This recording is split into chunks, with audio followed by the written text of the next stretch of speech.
Hello literature lovers, how are you all? I hope you all are fine.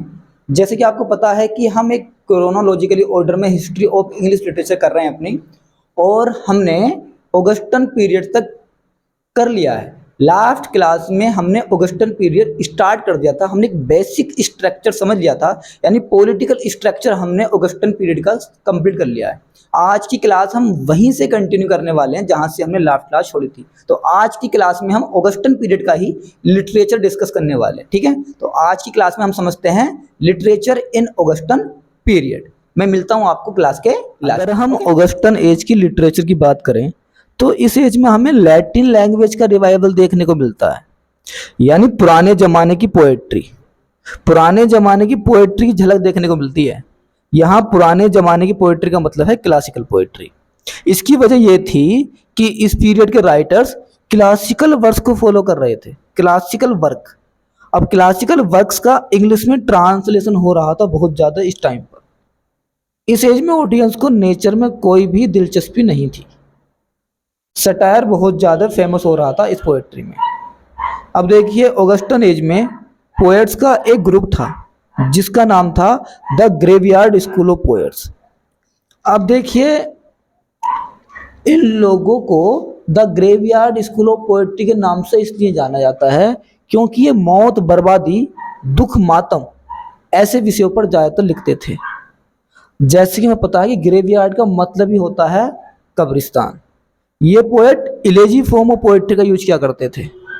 अब देखिए, इस group में the graveyard school of poets के कुछ important writers हैं और उनके वर्क हैं। पहले इंपॉर्टेंट राइटर हैं रॉबर्ट बर्टसन। रॉबर्ट बर्टसन का एक इंपॉर्टेंट वर्क है द एनाटॉमी ऑफ मेलैंकोली। दूसरे इंपॉर्टेंट राइटर हैं the graveyard school of poets के थॉमस ग्रे, और इनका इंपॉर्टेंट वर्क है an elegy written in a country churchyard. तीसरे राइटर हैं ग्रेवयार्ड स्कूल ऑफ पोएट्स के एडवर्ड यंग, और एडवर्ड यंग का फेमस वर्क है नाइट थॉट्स। और चौथे जो राइटर्स हैं, पोएट हैं the graveyard school of poets के द रॉबर्ट ब्लेयर, और इनका इंपॉर्टेंट वर्क है द ग्रेव। इन सभी में जो सबसे ज़्यादा इंपॉर्टेंट थे वो थॉमस ग्रे थे, और इनका जो वर्क है an elegy written in a country churchyard, ये बहुत ज़्यादा पॉपुलर है। पहले तो ये 12th के स्टैंडर्ड के सिलेबस में था, बट अब ये उसमें नहीं है। इसी एज में हमें the classical school of poetry देखने को मिलती है।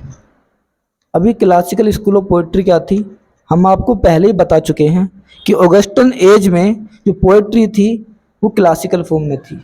ग्रीक और एंशियंट ग्रीक वर्क्स को बहुत ज़्यादा कॉपी किया जा रहा था, ट्रांसलेशन हो रही थी, तो वही था the classical school of poetry. अब देखिए, अगर हम क्लासिकल स्कूल ऑफ पोएट्री की कैरेक्टरिस्टिक्स की बात करें तो हडसन ने 5 डिफरेंट काइंड्स ऑफ कैरेक्टरिस्टिक्स बताई हैं क्लासिकल स्कूल ऑफ पोएट्री। तो पहली कैरेक्टरिस्टिक्स बताई है हडसन ने, वो है द प्रोडक्ट ऑफ इंटेलिजेंस। अब इसका क्या मतलब हुआ, यानी ये पोएट्री किसी आम इंसान के लिए नहीं थी। इस तरह की पोएट्री को वेल एजुकेटेड यानी ज्ञानी व्यक्ति ही समझ सकता था। इस पोएट्री में आर्ग्यूमेंट था, क्रिटिसिज्म था, पॉलिटिक्स थी, यानी आम आदमी इस तरह की पोएट्री को आसानी से नहीं समझ सकता था। क्लासिकल स्कूल ऑफ पोएट्री में इमोशंस और इमेजिनेशंस नहीं था, ना तो इमोशंस थे और ना ही इमेजिनेशन था, क्योंकि हमें पता है कि जब हम बड़े बड़े ज्ञान की बातें करते हैं तो वहाँ इमोशंस और इमेजिनेशंस ऑटोमेटिकली कहीं ना कहीं दब जाते हैं। इमोशंस तो बेसिकली दबी जाते हैं। दूसरी जो कैरेक्टरिस्टिक्स थी जो हडसन ने बताई थी द स्कूल ऑफ पोएट्री की, वो थी टाउन पोएट्री। इसका यह मतलब हुआ कि ये पोएट्री टाउन के लोगों के लिए थी।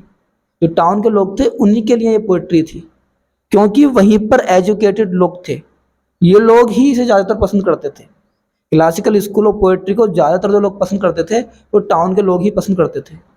इस पोएट्री में ना तो नेचर थी, ना विलेज था, और ना ही कंट्री साइड के बारे में कोई जिक्र था। मैं यहाँ आपको बताना चाहता हूँ कि कंट्री साइड का मतलब है ऐसा हिस्सा जो आबादी से अलग है, यानी जहाँ पर खेतीबाड़ी होती थी। तीसरी कैरेक्टरिस्टिक्स थी wanting in all romantic elements, यानी रोमांटिक एलिमेंट्स इस पोएट्री में देखने को मिलते हैं क्लासिकल स्कूल ऑफ पोएट्री में। और the classical school of poetry का जो चौथी कैरेक्टरिस्टिक्स हडसन ने बताई थी वो थी लव ऑफ सुपरफिशियल पॉलिश। इसका मतलब ये हुआ कि ये लोग बहुत ज़्यादा डिफ़िकल्ट लैंग्वेज का यूज़ करते थे। जो पोएट थे, राइटर्स थे इस एज के, वो बहुत ज़्यादा डिफ़िकल्ट वर्ड्स और डिफ़िकल्ट लैंग्वेज का यूज़ किया करते थे। जिस बात को सीधी सीधी कह सकते थे, यानी जो बात सीधे सीधे कही जा सकती थी उसे भी घुमा फिरा कर कहते थे, घुमा फिरा कर। जो हमारे विलियम वर्ड्सवर्थ साहब थे, जिसे हम आगे पढ़ने वाले हैं, वो इस बात के बिल्कुल खिलाफ थे। उनका मानना था कि जिस बात को हम सीधे सीधे कह सकते हैं उसमें इतना घुमाव फिराव क्यों। जो लास्ट करेक्टरिस्टिक्स थी जो हुडसन ने बताई थी वो थी क्लोज्ड कपलेट। ये एक तरह की पोएट्री ऑफ फॉर्म थी। इस पोएट्री में रूल्स होते थे और उसी रूल्स यानी उन्हीं रूल्स के अंदर रहकर, यानी उन्हीं रूल्स को फॉलो करके पोएट्री लिखी जाती थी। वर्क्स बहुत ज़्यादा मोनोटोनस हो गए थे। अब हम इम्पोर्टेंट राइटर्स की बात कर लेते हैं इस एज के और उनके इम्पोर्टेंट वर्क्स के बारे में जान लेते हैं। इस एज के पहले सबसे ज़्यादा इम्पोर्टेंट हमने राइटर लिए हैं अलेक्जेंडर पोप, जिनका टाइम ड्यूरेशन था 1668 से 1744। ये इस एज के रिप्रेजेंटेटर थे। पूरी की पूरी एज का नाम इन्हीं के नाम पे पड़ा हुआ है। तो हमें पता है कि ऑगस्टन एज को हम दूसरे नाम से भी बुलाते हैं, जिसका नाम है age of Alexander Pope. Pope Catholic थे और हमें पता है, हम पीछे भी पढ़ चुके हैं कि उस टाइम पे इंग्लैंड में कैथोलिक लोगों के साथ बहुत ज़्यादा डिस्क्रिमिनेशन हो रहा था। इस वजह से अलेक्जेंडर पोप को भी बड़ी परेशानियों का सामना करना पड़ रहा था। इंग्लैंड में कैथोलिक लोगों को पार्लियामेंट में घुसने की इजाज़त नहीं थी। They are banned from teaching, attending university, voting, holding public office. इन सभी चीज़ों से बैन किया हुआ था कैथोलिक लोगों को। तो इन्हीं सभी दिक्कतों का सामना पोप को भी करना पड़ा। इसलिए जो अलेक्जेंडर पोप ने जो एजुकेशन प्राप्त की थी वो खुद से प्राप्त की थी। Horace, Juvenal, Homer, Virgil, Chaucer, Shakespeare और ड्राइडन, इन सभी को पढ़ के घर पर बैठकर। अब देखिए, Pope also formed the Scriblerus club in 1730। अब हम यहाँ पे अलेक्जेंडर पोप के कुछ इंपॉर्टेंट वर्क की बात कर लेते हैं। देखिए, पोप की लिटरेरी लाइफ को 3 पार्ट में डिवाइड किया जा सकता है। जो पहला पार्ट है इनकी लिटरेरी लाइफ का वो early period, second one short period of translation और third one is last period. अगर हम सबसे पहले अर्ली पीरियड की बात करें तो ये जाता है 1668 से 1715 तक। पोप के इस वक्त के वर्क्स में काफ़ी इमेच्योरिटी देखने को मिलती है, बहुत ज़्यादा इमेच्योरिटी देखने को मिलती है, क्योंकि बहुत ही अर्ली एज में इन्होंने लिखना शुरू कर दिया था। अगर हम अर्ली पीरियड में इनके कुछ वर्क्स की बात करें तो पहला इंपॉर्टेंट है 4 पेस्टोरल्स। इन्होंने 4 पेस्टोरल्स लिखे थे on spring, summer, autumn and winter. चारों के चारों सीजन पे इन्होंने 4 पेस्टोरल्स लिखे थे। दूसरा अगर इंपॉर्टेंट वर्क की बात करें हम इस टाइम पे जो पोप ने लिखे थे वो थे विंडसर फॉरेस्ट। यह वर्क टोपोग्राफिकल पोइट्री में लिखा गया था और पोप टोपोग्राफिकल पोइट्री के पायनियर थे। यहाँ मैं आपको बताना चाहता हूँ कि टोपोग्राफिकल पोइट्री में नेचर को दिखाया जाता है और पायनियर मतलब होता है शुरुआत करने वाला। तो टोपोग्राफिकल पोइट्री को शुरुआत करने वाले पोप ही थे। तीसरा इंपॉर्टेंट वर्क है इस पीरियड का पोप का एसे ऑन क्रिटिसिज्म। यहाँ मैं बता दूँ आपको, कन्फ्यूजन बिल्कुल नहीं होना है, कन्फ्यूज नहीं होना है बिल्कुल भी, यहाँ कन्फ्यूजन है। एसे ऑन क्रिटिसिज्म ये लिखा है अलेक्जेंडर पोप ने और एसे इन क्रिटिसिज्म ये लिखा है मैथ्यू आर्नोल्ड ने। देखिए, एसे ऑन क्रिटिसिज्म में पोप सिर्फ 21 साल के ही थे जब इन्होंने लिखा था एसे ऑफ क्रिटिसिज्म, और इस वर्क की वजह से पोप क्रिटिसाइज भी काफ़ी हुए थे, क्योंकि क्रिटिक्स का मानना था कि ये वर्क कॉपी था। अगर हम फोर्थ इंपॉर्टेंट वर्क की बात करें इस पीरियड में तो पोप ने लिखा था the rape of the lock, जो 1712 एंड 1714 में आया। इसी वर्क की वजह से दुनिया पोप को आज याद करती है। बहुत इंपॉर्टेंट वर्क है ये। यहाँ पे तो हम इसकी पर्टिकुलर बात नहीं कर सकते, बट डेफिनेटली फ्यूचर में हम the rape of the lock पे पर्सनल अलग से वीडियो बनाएंगे बहुत ही आसान तरह से। जो the rape of the lock था ये मॉक हीरोइक नैरेटिव पोएम थी और ये रियल इंसिडेंट पे बेस्ड था। अब सेकंड पीरियड जो लिटरेरी था अलेक्जेंडर पोप था वो था द पीरियड ऑफ ट्रांसलेशन का, जिसका टाइम ड्यूरेशन जाता है 1715 से 1725। पोप ने इस टाइम पर इलियाड और ओडिसी को इंग्लिश में ट्रांसलेट करने की कोशिश की थी, बट सही ट्रांसलेशन हो नहीं पाई थी क्योंकि यह वर्क एंशियंट ग्रीक में था। जब पोप ने यह ट्रांसलेशन कंप्लीट की थी तो ऐसा लग रहा था कि पोप ने कुछ नया वर्क ही लिख दिया। अब आपको यहाँ पर यह लग रहा होगा कि ट्रांसलेशन करना इतना मुश्किल कब से हो गया, इंग्लिश में ट्रांसलेशन करना। देखिए, इलियाड और ओडिसी के राइटर्स थे होमर, बट ऐसा माना जाता है कि होमर कोई इंसान था ही नहीं। इसका मतलब हमें पक्का पता ही नहीं है कि ये वर्क कितने पुराने हैं। बहुत ही पुराने टाइम के वर्क हैं, इनमें ओल्ड इंग्लिश का यूज किया गया है, ऐसी ऐसी इंग्लिश जिनका मीनिंग निकालना आज तक लोग समझ नहीं पाए, तो बहुत मुश्किल था। अब हम बात कर लेते हैं अलेक्जेंडर पोप के लिटरेरी कैरियर के लास्ट पीरियड की, जिसका टाइम ड्यूरेशन जाता है 1725 टू 1744। देखिए, इस टाइम पर पोप ने होरेस को कॉपी किया था, तो इनका हमने पहला इंपॉर्टेंट वर्क लिया इस पीरियड का, इमिटेशंस ऑफ होरेस, जो 1733 में आया था। दूसरा इंपॉर्टेंट वर्क था Peri Bathos, the art of sinking into poetry. और तीसरा इंपॉर्टेंट वर्क था पोप साहब का इस पीरियड में, एपिस्टल टू डॉक्टर अर्बथनॉट। यह एक सटायर था जोसेफ एडिसन पर। यहाँ पे जोसेफ एडिसन को टारगेट किया था अलेक्जेंडर पोप ने। नेक्स्ट इनका इंपॉर्टेंट वर्क है द डंसियार्ड सीरीज। इस टाइम का इंपॉर्टेंट वर्क है ये सीरीज शुरू में तो काफ़ी पॉपुलर थी, बट धीरे धीरे इसकी पॉपुलैरिटी कम हो गई थी, क्योंकि इसमें पोप साहब ने जो पोएट्स को टारगेट किया था वो नाम मात्र के पोएट थे जो बहुत कम पॉपुलर थे। और आप इस बात को खुद समझते हैं कि जैसे ही नेक्स्ट जनरेशन आई और उनको पता ही नहीं था कि जिनका जिक्र किया गया था इसमें, उनको वो जानते नहीं थे, वो बहुत कम पॉपुलर थे, तो ऑडियंस का इंटरेस्ट इसमें बहुत कम हो गया धीरे धीरे, क्योंकि बहुत ही कम पॉपुलर थे वो पोएट जिनको टारगेट किया था द डंसियार्ड सीरीज में। नेक्स्ट इंपॉर्टेंट वर्क है इस एज का द एसे ऑन मैन। ये एसे नहीं था वैसे, बल्कि 4 एपिस्टल्स की एक पोएम थी। मैं यहाँ पे आपको बताना चाहता हूँ एपिस्टल क्या होता है। एपिस्टल ऐसी कोई पोएम जिसे लेटर्स के फॉर्म में लिखा गया हो। तो ये थे हमारे अलेक्जेंडर पोप। अब हम बात कर लेते हैं इस एज के कुछ और इम्पोर्टेंट राइटर्स और उनके वर्क की।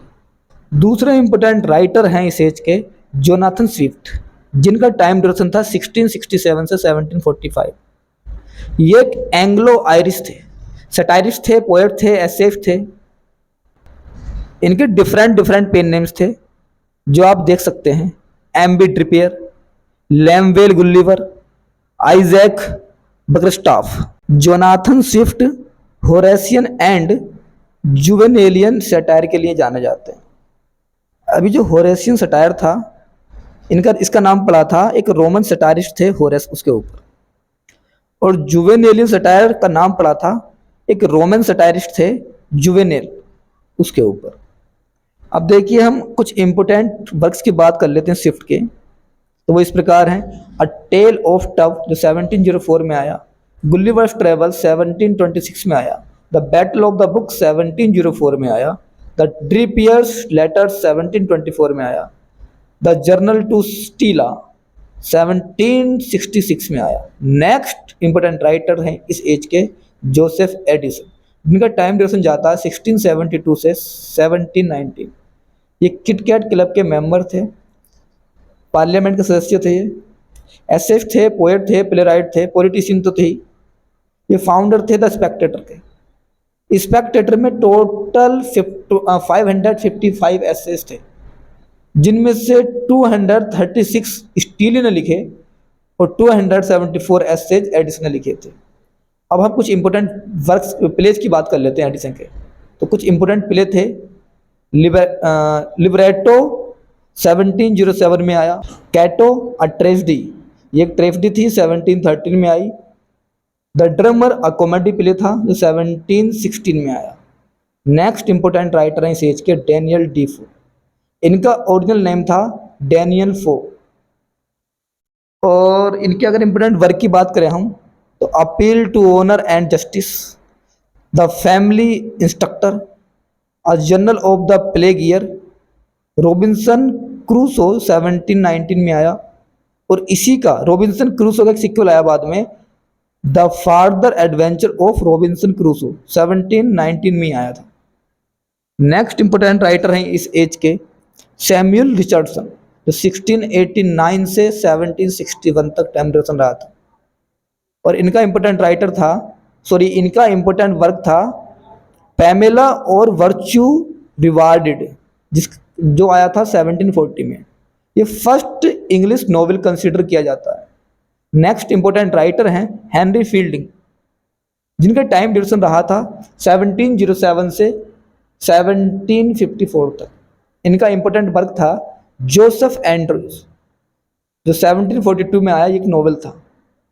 अब देखिए इस एज में लिटरेरी में कुछ इन्वेंशन हुए थे, जैसे कि पीरियडिकल एसे बहुत ही शॉर्ट टाइम के लिए आया था। नोवेल का सर्वाइवल लंबा था, ये सर्वाइव किया था काफ़ी लंबे समय तक। मोस्ट पॉपुलर फॉर्म बन गई थी नोवेल इस टाइम। अब नोवेल के मोस्ट पॉपुलर फॉर्म बनने का एक रीज़न ये भी था कि इस टाइम पे ड्रामा का डिक्लाइन होने लगा था, और ड्रामा के डिक्लाइन होने का रीज़न था कि इस टाइम पे द लाइसेंसिंग एक्ट 1737 आ गया था।